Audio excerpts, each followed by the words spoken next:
Eto po, ang pahayag ng MTRCB tungkol nga dito kay Joey De Leon, yung kanyang joke tungkol sa lubid, na alam natin kung anong or saan niya kinonek yung joke na yon.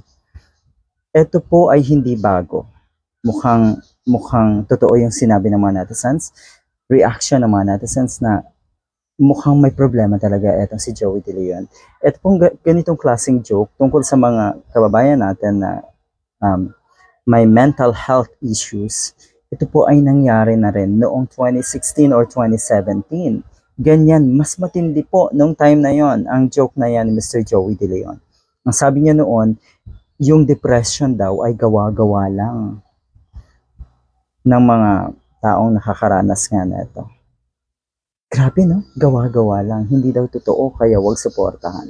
So dumating sa punto ng time na yon na kailangan niyang magbigay ng public apology dahil pati syempre ang mga nasa gobyerno ay nagsalita na rin at kinundi na nga yung joke na yon ni Mr. Joey De Leon. So hindi na natuto ang isang Mr. Joey De Leon na ang ibig sabihin may problema nga talaga siguro ito. Nakikita ng mga netizens may saltik na talaga siguro daw itong si Mr. Joey De Leon. Pero kung pupuntahan natin, kung babalikan natin, ano ba ang reaction ng MTRCB dito? Okay, ang sabi, i-review daw yung complaints ng mga netizens.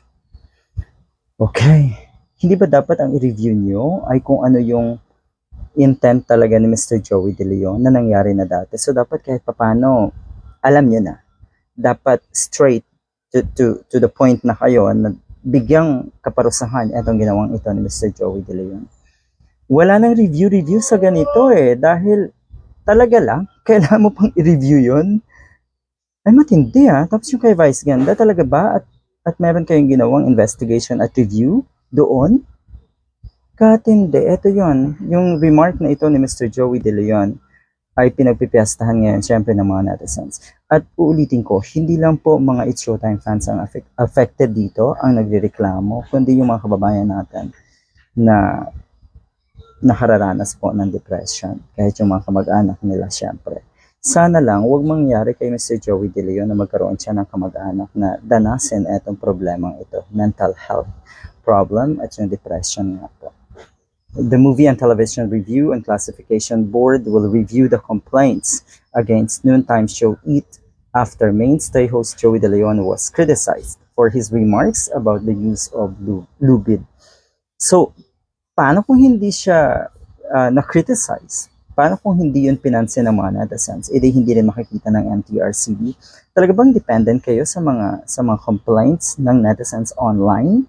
Matindi. Hindi ba't dapat kayo ay laging nakamonitor at nire-review nyo yung mga live programming na ganito? Do your job. Nakakaya kayo dyan sa MTRCB po.